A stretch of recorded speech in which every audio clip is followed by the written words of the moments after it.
Obviously, no one wants to talk about getting sick or passing away, but sometimes you just have to feel that emotion and do it anyway. So even if you're feeling a bit of rush through that, and get around a table and at least begin the conversation. You're listening to Investing for Good, a show that brings you the stories and strategies of people who are investing to build a legacy for their families, create a meaningful and intentional life by design, and impact the world around them. And now, here are your hosts, Annie Dickerson and Julie Lamb. Hey, Julie, how are you? Hey, Annie, I'm doing well. How about yourself?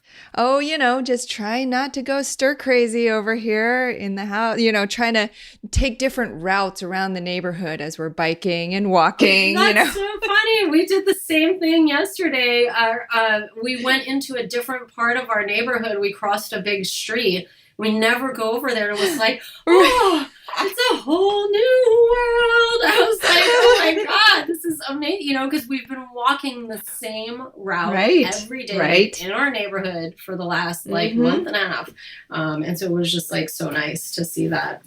But yeah, one of the things that I've been thinking about lately with all of this, coronavirus talk and people losing their loved ones and things like that, it's been something that has been kind of weighing on my mind, wondering what my family will do if they lost me or if they lost me and my husband, and who's going to take care of my children and, all of these kinds of things. And it's just got me really thinking about all of that. And I'm sure for you as well. Yeah, it's been about 5 years since my dad passed away.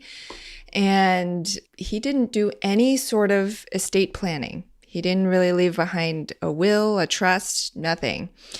And so I really learned sort of the hard way. I was left with the pieces after and had to try to figure out what to do and what he would have wanted.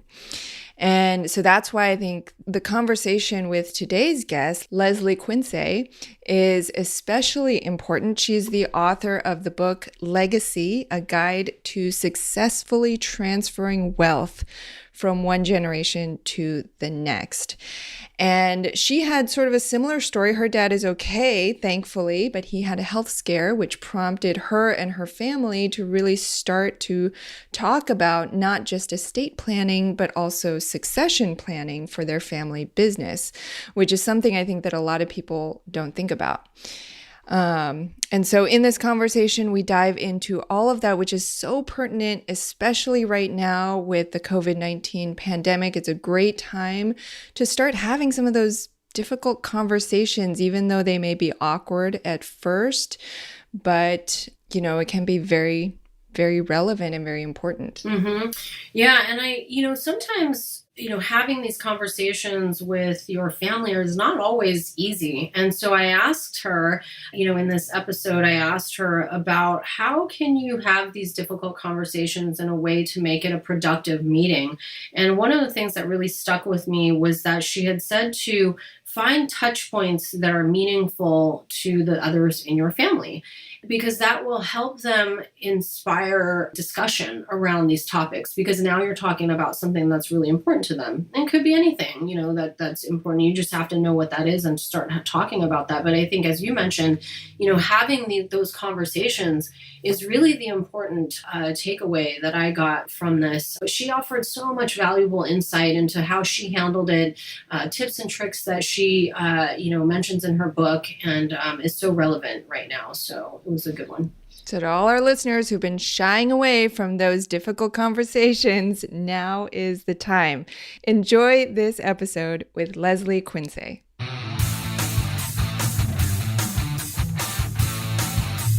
Leslie, how are you? I'm doing great. Thank you so much. And thanks again for having me here today. I'm looking forward to this conversation and sharing some good information, hopefully. Yes, well, we are looking forward to it too. Now, I want to start here because, Leslie, I'm sure you know that there are two things that people absolutely hate talking about. One of those things is death. And the other is finances. And in your book, Legacy, you talk about not just one, but both of those things. And through the lens of estate planning as well as succession planning, which is so important, but also something that so many people leave until it's too late. So, to start us off, tell us, because this is an area that most people, don't ever want to touch with a 10-foot pole, tell us how you got interested in all of this. Take us back to, I know in the book you talk about this story of your dad's health scare and how that launched you into digging further into your own family estate and succession plan. So maybe let's start there. Sure. So, if I can, like you said, I'll back it up a little bit and just share a little bit about the journey I've gone through over the years and how it's kind of brought me to where I am today. And it's funny because the other day I was at a networking event and I was speaking with someone who asked me, she currently is working like as an employee for a company, but she's looking to create all this wealth. And do that by, creating her own business on the side, as well as investing in real estate and a few other things. And so the one thing she said was, it's very hard when people ask her what she does because she feels like she's got this trifecta of things that she does, and it confuses people because they think, so are you an employee? Are you an investor?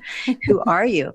She asked me, how do I answer that question? Because she knows I've got some real estate, I've got a business, and all these things. And I told her the one thing I've realized is, yes, it can be confusing when people approach you because you don't know how to define yourself well. But what I said is, if you're familiar with Robert Kiyosaki's cash flow quadrant, I was telling her I consider myself today as someone who operates in the I quadrant as an investor, because I do have a company with my family that owns business, that owns real estate, that owns some private mortgages and a few other paper assets. And the goal is really to take that and be able to build it and create wealth that we can then pass along through generations. So going back to your point in terms of why did estate and succession planning suddenly become important to me and my family? So I grew up in a family business. And so I was fortunate to have seen my parents come here from another country, work hard, save, invest. But more importantly, they invested in themselves. So they took the time to go out there, invest in knowledge. They went out and learned all about finances, all about investing. My brother and I grew up listening to these audio cassette programs of Bob Proctor and Tony Robbins and Tom Hopkins, like the works. So it's one of those where you kind of over time, it's this, you're a kid, but you're inundated with these messages. Mm-hmm. So for my brother and I, we were kind of like, I think we're probably going to end up living some sort of entrepreneurial life. And so we watched our parents go through this learning phase, and eventually they began investing themselves. So they started investing in real estate. And again, I was maybe 8 or 9. So as a kid, you don't necessarily get what's happening. I mean, I knew they dragged us out to these houses. We would have to help clean and paint. And my brother and I were kind of like, why are we doing this? We don't even like cleaning at home, let alone going to someone else's house and cleaning up their mess. So it seemed like just a backwards thing to be doing. And we hated it. But you know what? They'd give us pizza at dinner afterwards or take us to the movies. So we thought, you know what, if this is part of our life, I guess we have to do it. But as you get older, you begin to realize that all these things my parents were doing, they were building wealth for our family. And for us, real estate's been a really big foundation or a cornerstone of our wealth over the years. Mm-hmm. So in addition to the real estate, we were lucky that my dad, after retiring for many years of working at the same company, jumped right into entrepreneurship. And he started a business, which is our family business. It's called AMAG, which stands for Advanced Measurement and Analysis Group. And it's a flow measurement company that services the nuclear industry. So I was able to watch him build that from scratch. And when I came out of university, I worked for 2 years in the financial services industry. But it wasn't long before my dad pulled me into the family business. And, for him, it was sort of like this thing that he's created out of love, like a gift of here's something that we can work together as a family on and build and grow and hopefully pass it on for generations to come, which I think is common for many founders. They want to build this business and they want to know that this business that they've created will go to their children and hopefully their children's children. And so this was kind of my life for a long time. It was sort of working to support the family business. My husband, when I got married, also joined the business. So with him and my dad, we kind of continued to grow it. My younger brother chose not to be in the business, but he's also an entrepreneur, though he has his own business that he runs full time. So over the years, we did this, and I found myself as much as I appreciated it and recognized the value in all the learning that I've done and being able to experience entrepreneurship firsthand, I still had a longing to sort of spread my wings and be able to build something on my own so that I didn't feel like I was always riding on my dad's coattails. When I expressed this desire to spread my wings, we had a bit of back and forth because my dad couldn't really fully understand why would I want to leave this great thing that I had already.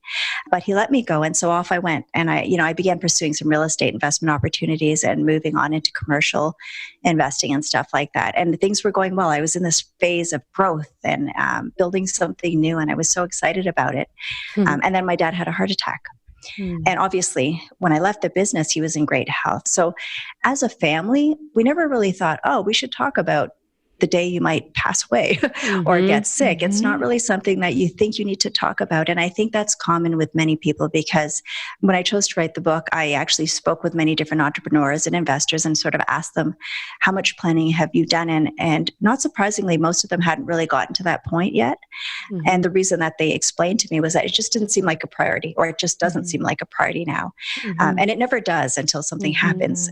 So it was really my dad's heart attack that caused me to, first of all, you go through this emotional thing of like fear and worry. When you see someone that you care about suddenly get sick and you're not sure what's going to happen, it's mortifying. And so I was worried about things like, is he going to recover? Is my mom going to be okay? What about her health if he needs help? So it's all these things around their health and wellness. And it was a little bit later on that I started realizing, oh my goodness, do they have updated wills? What about signing authorities on the properties they have with the joint venture partners? Who has access to these things if my dad's unable to manage them? What about the business? What's the plan for that? And so, we were fortunate in that I had worked in it for 20 years before I left. So when I came back, it wasn't weird for our staff. It was kind of I think they would have expected that I would have come back in. But had I not been active in the business, and my brother's not active at all, it would have been a really weird, the business would have been in limbo for a little bit while we would put together a plan to make it work. And so that's when I realized, if you take the time to start talking about these things as a family earlier on, it can make a big difference in how you kind of pass that baton. And so for my family, obviously once that, we went through this experience, and it caused us to really stop and sit down and realize the importance of communicating with one another, of talking about what's the game plan going forward. So I have my son's 17, he's turning 18, and my brother's got two younger ones, two boys.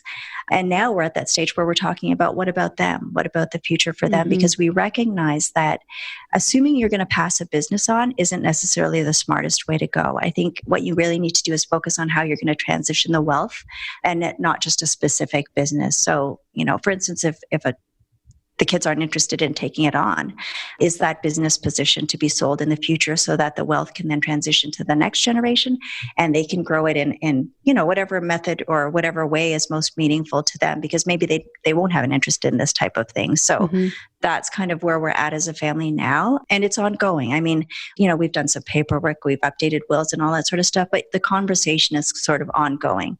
And so I find that's kind of where I'm at now. And that's really what caused us as a family to realize, if you don't take care of things earlier on and something happens unexpectedly, and even if you don't pass away, if you get sick or you're incapacitated and you can't oversee your portfolio, it can be really confusing and messy for your family. So, it's sort of important, if you want to make sure that you transition the wealth smoothly and you don't lose things along the way, it's important to have those conversations today. And I think that's what I was really trying to share in my book. So I hope that answered. I know it's a bit of a long and rambling, winding road to get there, but that's sort of why I wrote it.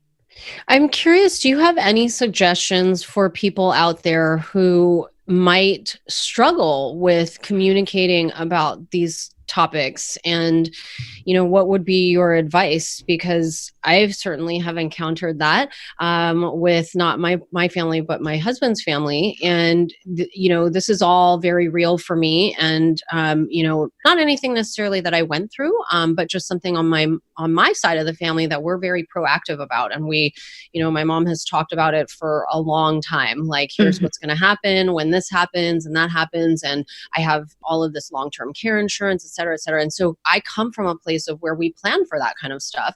And I've had to have conversations with my in-laws about that because now is the time, because they are healthy. But because they are healthy, they think that this would never happen to them. And that, like, for example, long-term care insurance is a waste of money, or don't worry about us, we'll be fine. So what would be your advice to people out there? Because I'm sure I'm not the only one, where it's like that breakdown of communication. Do you have any advice about how to handle that? Right. And you're absolutely right. I've had other people come to me and say something very similar. They would tell me, it's so wonderful that your family's so close, and it's great that you can communicate so well and all these things. Yeah. But in their cases, for some of them, they're not close with their family members. So the whole conversation becomes hard because nobody wants to even get in a room together. Right. So, obviously, like you said, communicate often and early is the best way to go. But to get people to the table, I guess it's really a matter of kind of explaining to them. And this is why I wrote the book, because I thought if I shared my story and showed the impact of how it could go wrong, I think it's if you have examples like that where you can kind of share the reason you're doing this is more out of a desire to make sure that everything that they've worked so hard to build up will stand the test of time. And the other thing is to point out to them that this is their chance to have their voice heard. Because, I was attending a course a little while ago, and there was this big emphasis on your voice matters. And I think with estate succession planning, it's one of those topics where your voice has to matter. And so I think when you allow people to let them know this is your chance to guide the direction of how you want things to be, this is, about you being able to leave a mark or leave a legacy. And I think part of the reason as well that I wrote the book was really to shift the perception and change the way we think about this type of topic. And instead of having it as something that's depressing or boring or something that can wait until later, just change the conversation and make it about something inspiring, making it about how you can make a bigger difference in the world, how you can benefit your children, your grandchildren, your great-grandchildren down the road. And again, it's one of those things where I'm sure you guys are familiar. You can't change other people. Right. All you can really change is how you interact with them and maybe find ways to communicate with them in a way that is most meaningful. So it's really finding those touch points that are meaningful to them and seeing if you can use that as a way to begin drawing them out so that you can have these conversations. The other thing I tell people is it's often avoided because it can get emotional. And, sometimes it's difficult topics and, obviously no one wants to talk about getting sick or passing away, but sometimes you just have to feel that emotion and do it anyway. So even if you're feeling a bit of resistance, push through that and get around a table and at least begin the conversation. So, I don't know that really, it won't help you necessarily force someone to talk about it, but it might help get them to at least open up. And once you get them opened up a little bit, you can crack the door open slowly at whatever pace they're comfortable with. So I hope, I hope that might help. Yeah, I mean, I think it definitely does. I think the finding touch points that are meaningful for them, because I think that's a good way to, communicate with people in general. If someone's not open to hearing something, is like figuring out what's important for them and then trying to like weave it in through that way is good advice. We'll get back to our conversation with Leslie in just a minute. Have you been thinking about investing in real estate, but aren't sure you have the time or the desire to manage the investment? Perhaps you're afraid, like we were, that you'll make the mistake of choosing the wrong market or the wrong team and lose your entire investment. Well, that's exactly why we created the Goodegg Investor Club. We do the work of identifying solid real estate investment opportunities in the best markets around the country and then partner with you to acquire these investments, and then we'll all share in the returns. We'll identify the growing markets, strong, experienced teams, and the solid deals. We do all the heavy lifting of managing the tenants and the renovations, and as a passive partner, you get to enjoy all the benefits of investing in real estate: monthly cash flow, long-term appreciation, and the ongoing tax benefits. When we first discovered passive investing through real estate syndications, we realized it fit perfectly into our busy lives. We could put our money to work for our families, work less, and get more time back in our days so that we could focus on what matters most and discover our true passion and purpose in life. We've now helped hundreds of people invest passively in real estate syndications and are seeing the positive impact it's had on their lives. We invite you to partner with us by joining the Goodegg Investor Club today so you can start putting your money to work for you and get more time back in your day. Because we know that when people have more time in their days, they can do the true work they were intended to do, and the world will be a better place. To sign up for the Goodegg Investor Club, go to goodegginvestments.com/invest and we'll take it from there. That's goodegginvestments.com/invest. And now, back to our chat with Leslie Quinsay. So I want to take it back a step. So for all our listeners who might be completely new to all of this, what is estate planning at a basic level? Are we talking about wills or trusts, or what's the difference between a will and a trust? Are there other documents, or is it documents, or is it, is it something that you lock in a vault? What is estate planning? So for me, when I bring up the topic, the first thing people ask is, oh my goodness, does your book have all these legal and accounting structures we can follow? And I always emphasize to them, obviously not, because I'm not an accountant, nor am I a lawyer or, a financial planner. So that's not my area of expertise. I share from the perspective of a second generation business owner, as someone who's gone through the issues that you face when you don't have your estate and succession plan in place. So, I see it as estate planning is your way to document and identify how you want everything that you've built up over the years to be dealt with when you're not here, or in the event that something happens to you. And a succession plan on that end, I know not everyone has a business, but if you have a business, a succession plan is really your written document that outlines what's to happen with the business should something happen to you. So that includes things like not only ownership. So often people say, oh, I'm not going to worry about that. I'm just going to leave it to my kids. And that's fine and dandy. Although, first of all, have you told your kids that? Are they involved in the business? Do they even know what needs to be taken care of if you're not there? And is it something they even want to do?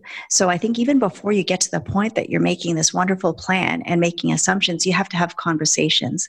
So for me, the bigger part of estate planning, I always emphasize there's wonderful accountants and lawyers and financial planners, insurance people. There's tons of great people out there, very experienced in their field, and that can give you the proper, if they get to know you and meet your family and understand what you're trying to create, they can tell you this structure will work best for you.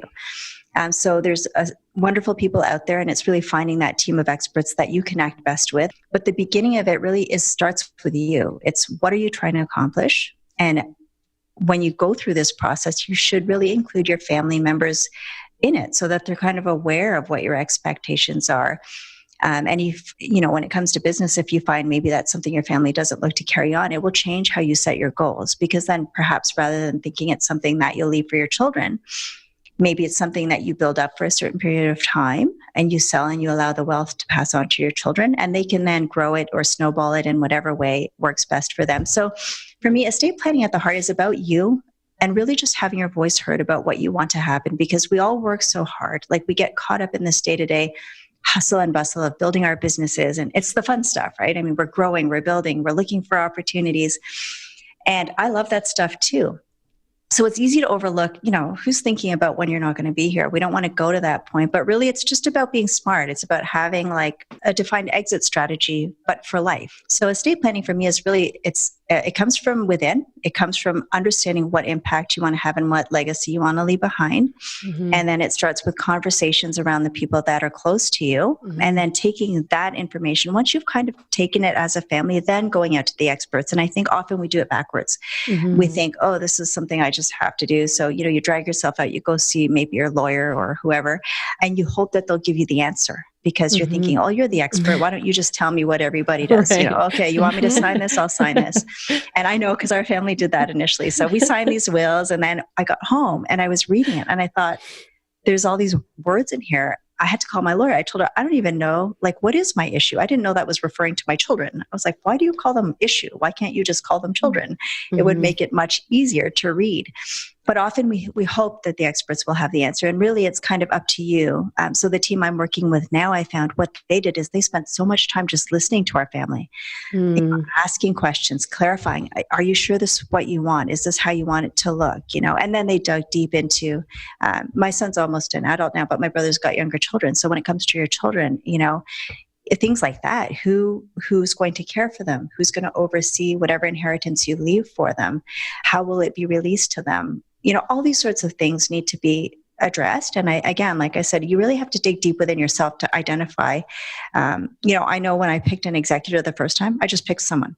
I was thinking, how hard can it be? Here's my will. I need someone to make sure that when I'm gone, they follow these instructions and my son gets taken care of and all these things happen. And then I realized that is a huge responsibility to put on someone because they basically are taking your entire estate, filing your final tax return, making sure everything's done, clearing out all your debts. It's a big job and a big responsibility. And, having someone who, choosing a guardian for my son, again, that was a big thing. And at first I was like, oh, well, I'll just pick my brother. It sounds like a great idea. But then I realized, these are things where you have to have a conversation with the people you're choosing. You should probably talk to them about, if something happens to me, I'd like to ask you to be the guardian of my child. And this is how I would hope that he would be raised. And this is what I, let people know, because the last thing you want is for people to be going through all of your instructions after you're gone. And I know Warren Buffett said this, I can't remember the quote he left, but basically he's like, you don't want to be having people read your will for the first time after you're gone, because it doesn't give them a chance to ask any questions. And that's so true. So, for me, estate and succession planning, this whole process, this whole exercise, although it might seem like a big legal, accounting, and financial planning thing, it's really at the heart of it. It's about you, your wishes, and how you plan to provide for your family down the road. Yeah. Wow, so much good stuff in there. And the thing that I keep hearing over and over is having the conversations. And I love that. And I think, even though it's something that's really hard to talk about, I think that if you can bring yourself to make these decisions, that moving forward, at least for me anyway, there's so much of a sense of peace now, moving forward in my day-to-day life, because I know that if anything, knock on wood, were to happen to me tomorrow or the next day or on a plane or on a business trip or whatever, that things will be handled as I wanted them to be, and that I'm not leaving a mess for my family. And so I think that that's something also important for people to think about, that is, while it might be hard on the onset to have these conversations and think about all of this stuff, that it's, after you do it, you'll be so grateful that you did. I mean, absolutely. I would love to hear, your perspective on that. Is that after you went through all of this, after you did all of this with your family, how did you feel? What peace of mind did it give you? Curious about that. Yeah. Well, honestly, it felt like a huge burden was lifted, partly because I found initially the conversations were hard and they were awkward and they were stalled. It's kind of weird trying to talk about these things. So for instance, as a family, it was sort of like having conversations with my dad about, how do you feel if we position this business for a sale? And as a founder, he's like, what are you talking about? Why would we do this? I've built, worked my whole life to build this up. So it's those types of conversations that are hard and awkward to start. Yeah. But once we started having them, it's funny that now it's so much smoother, so much easier. We can, we feel a lot more open towards it. So the first probably 2-3 meetings I had with my whole family, my brother, me, my husband, my son, and my parents, it was, no one really wanted to share a lot. Yeah. It was like, okay, well, if something happens to us, let's just put this down. It was very kind of like point form. Let's just jot this down. And we didn't talk about emotions or feelings, because that was just weird and awkward. And then, we had to have those weird conversations. In this case, my brother's not active in the business. So, my question to my dad was, so I've spent my 20 years working and supporting this business. And, I know it's something you and mom have created, but, let's talk about equal versus fair. So, I know you have 2 children in your head, you're just going to leave everything 50-50. But when it comes to the business, I don't see how 50-50 makes sense, because my brother's unable to make decisions around it just because he's not actively involved. So these conversations were really hard to have. And then it's funny how after a little while, now they just become natural. It's so much easier to just talk about it. But what I've come to realize too is that, so my son, now that he's 17, turning 18 and sort of almost coming into adulthood, number one, I'm kind of like, thank goodness, because now, I don't have to worry so much about the things like guardianship and all that down the road, because he'll be able to take care of himself. But part of it for me is just including him in discussions, and I think when I first started talking to him about it, he was like, why are you telling me this? This is so weird. Because I realized, My husband and I, sometimes we travel together, and he, he'll stay back or he'll stay with my parents. And I realized if anything happened to the two of us, it's just him. And he should pretty much maybe know what he has, how things should be dealt with. And so I always tell him, if anything happens to Dad and I while we're away, you need to go into the den. There's a box. It says important documents. All you need to know is in this box. And so he's like, why would you even talk about that? Nothing's going to happen to you guys. And I always tell him, no, I mean, that's the plan. I will come back and everything will be fine. But should anything happen, at least what I've done is I've tried to put things all in one place so they're easy to find. And so for my son, at least he'll know, this is kind of where we keep our wills. This is kind of where we keep our power of attorney. Our current list of all of our assets and what we owe with account numbers and contacts, plus all of our main contacts for our experts. So and he's met most of them already because we generally have included him in a lot of what we do in building a business. So, for us, a lot of it too, when you talk about estate planning and legacy, I think the other part of it that people sometimes forget about is, I think the bigger part of it isn't what you're leaving behind in terms of like money or things, but I think it's the knowledge, the lessons learned, and the resources that you leave behind. So for me, the bigger part of it is knowing that I'm leaving my son lessons on how to create wealth for himself, how to build a network and a team to support him in doing that, and how to find the resource that he needs to allow himself to achieve the success and wealth he wants to achieve on his own, regardless of what we leave for him. Because those are the things that I think will be more meaningful for him, as well as more useful for him, because you can leave someone $1 million, and if they don't know how to manage money, or if they don't know how to invest it wisely, they can blow through that in a heartbeat. I do that all the time with people win the lottery and suddenly they're broke again. So, kind of that same concept. If you leave this amazing abundance of wealth, but you don't teach someone how to manage it and how to continue to grow it, that may not necessarily be the actual legacy you want to leave behind. So it's kind of taking the time then to include your family members. So, we've always brought our son along when he's available to meet with some of the people we meet with. And it's been really great to see him kind of grow and learn. And recently he spoke with me at a networking event. So it was his first time up in front of a stage. Oh, cool. But I really asked him to just share from the perspective of from his generation, what's meaningful to him, what financial habits he's kind of built up. So he shared his whole thing on his savings jar and all this sort of stuff. But it was really neat to see his enthusiasm around it. And it kind of makes me feel good in knowing that at least he's beginning to build good habits around investing, because the other part of it too is the earlier you get started, the better. And I'm so that is the golden nugget right there, that legacy is not just about the wealth that you leave behind. It's about the knowledge and the conversations and the resources that you leave behind, just like you said, And I think it is so cool that you are including your son in these conversations and in this process all along. I mean, think about that. If something were to happen to you and your husband, I mean, obviously your son would be dealing with this enormous amount of grief, first and foremost. But to know that he has been prepared for that moment, and that he knows where all those documents are, and he knows what comes next, gives him such a leg up so that he can continue on with his life and be the man that you brought him up to be, which is just, that's incredible. I think it's so, so important for our listeners to hear that, because I know in the back of their minds, some of our listeners are going to be thinking, well, I don't need to do this, at least not right now. Or some people might be thinking, well, when I save up a little bit more, or when I invest a little bit more, or when I've built a little bit more wealth, then I'll do this. So I'm curious, what would you say to that? Is there a threshold, or is this valuable for everyone? So my answer to that would be, and I'll use an analogy, I think, which might work best, but I would say you don't put together a disaster recovery plan in the middle of the disaster. But long before anything ever happens, when you can think clearly, when you're level-headed, when you have the time to seek out resources and solutions and opportunities. If you're trying to put together a plan in the middle of an ongoing disaster, when there's chaos, there's turmoil, there's emotion, you're not going to have a very good plan. And so that's kind of the best way I can think of to put it out there, because the whole thing is, we all have an expiry date and none of us know when that's going to be. So, the sooner you can prepare, the better, because, I know a lot of people think, well, I'm probably going to live until I'm 90, or, I'm still young, I feel great. And that's fantastic. But I have also lost family members very early.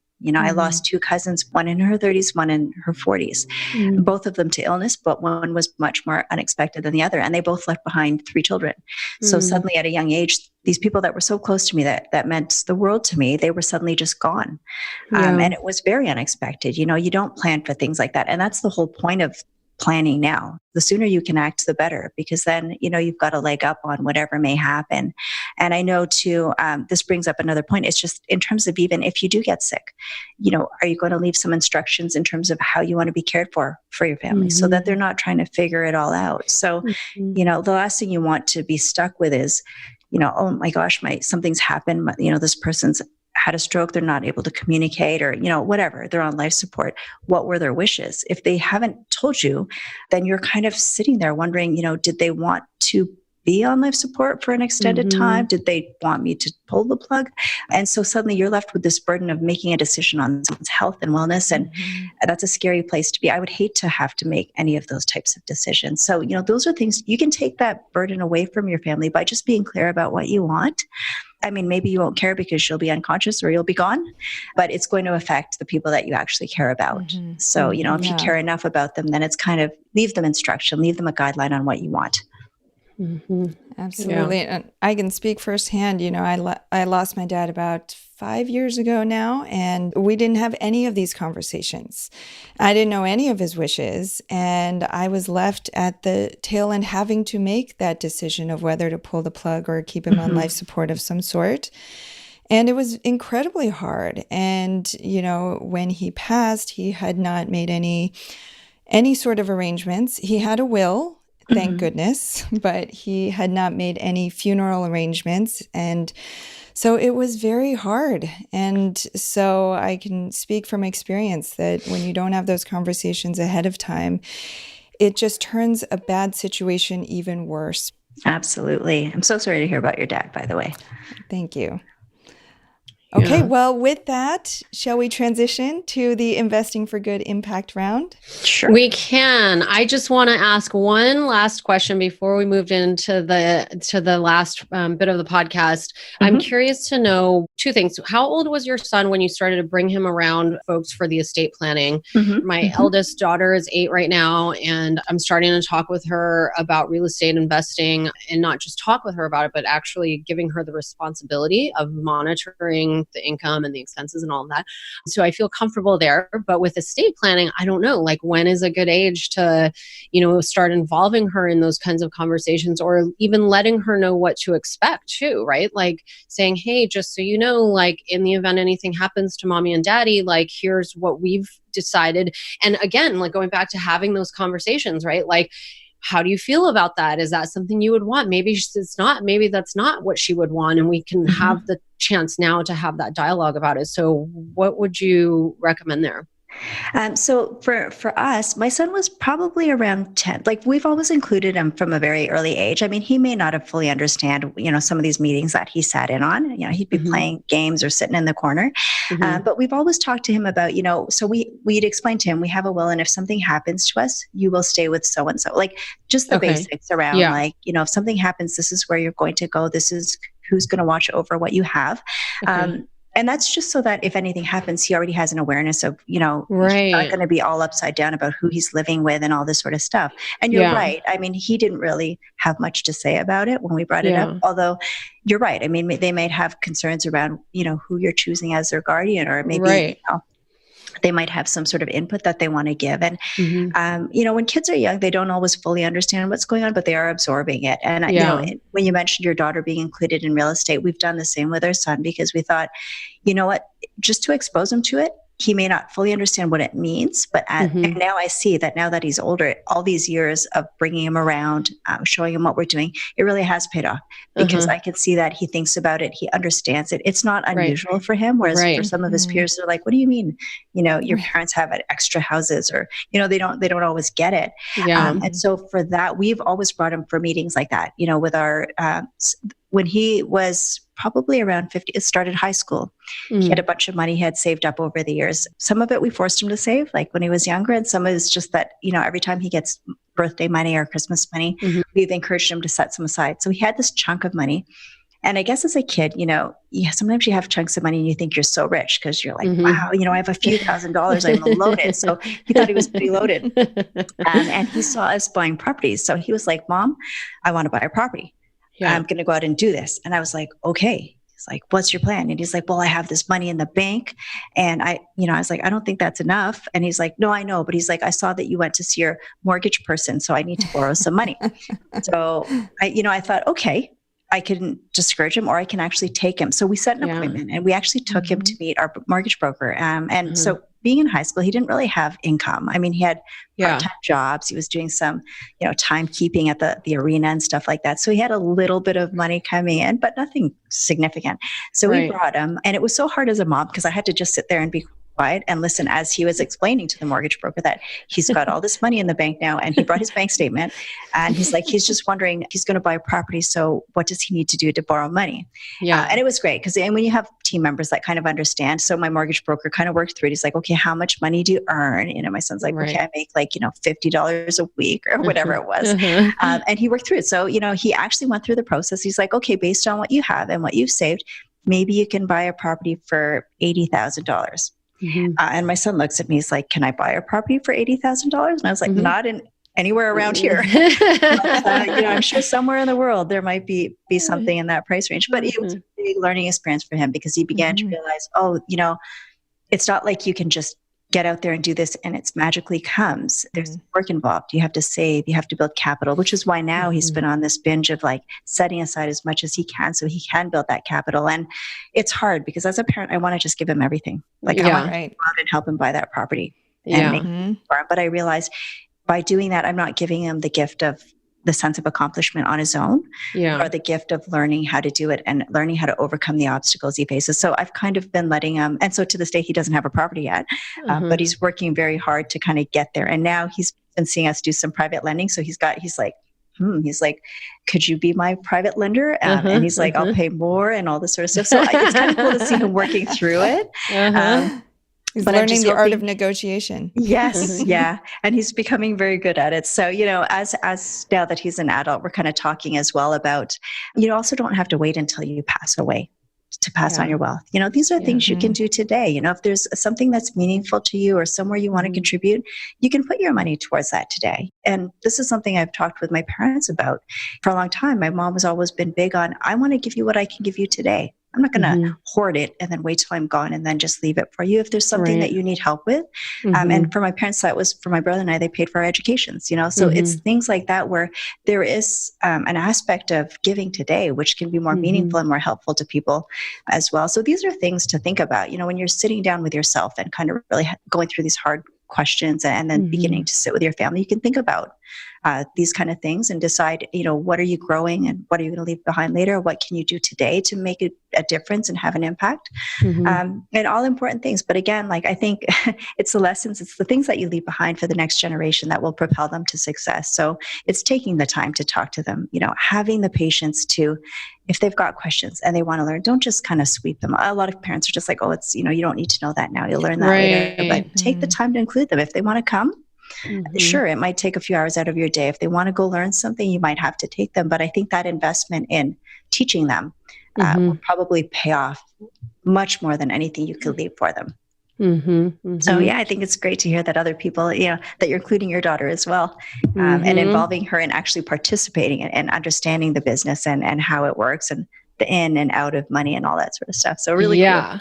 Yeah, it was so fun. Her birthday was last week, and I got like this Peppa Pig house and was like, that she has that she plays with, and we pretended that that's the house. And this is an actual, house. I'm basing it on an actual single family home that we own.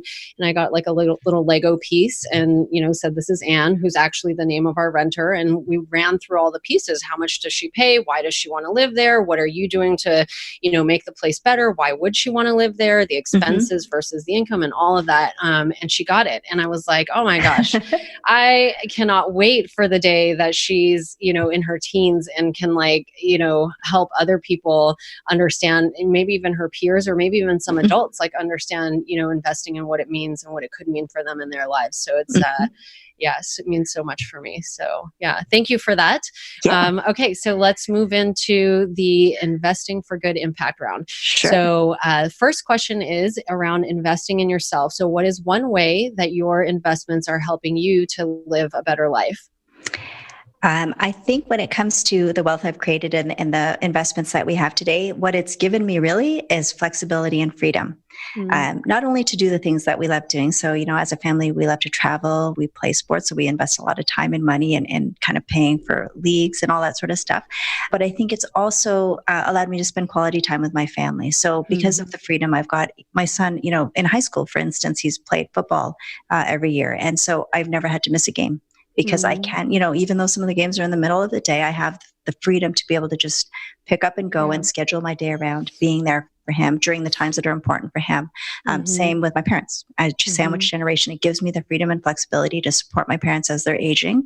And I'm finding now more than ever, they need a little bit more help. So it gives me that time, the time freedom, which is really very, very meaningful to me. So that's been a real blessing. Yeah. And that's all we have. I mean, time is like our most precious resource. And when you can find a way to create more of it in your life is so powerful to allow you to do the things that, you were meant to do here. So I love that. That's everything for us and, why we do all of the investments that we do and why we do everything. So I love that.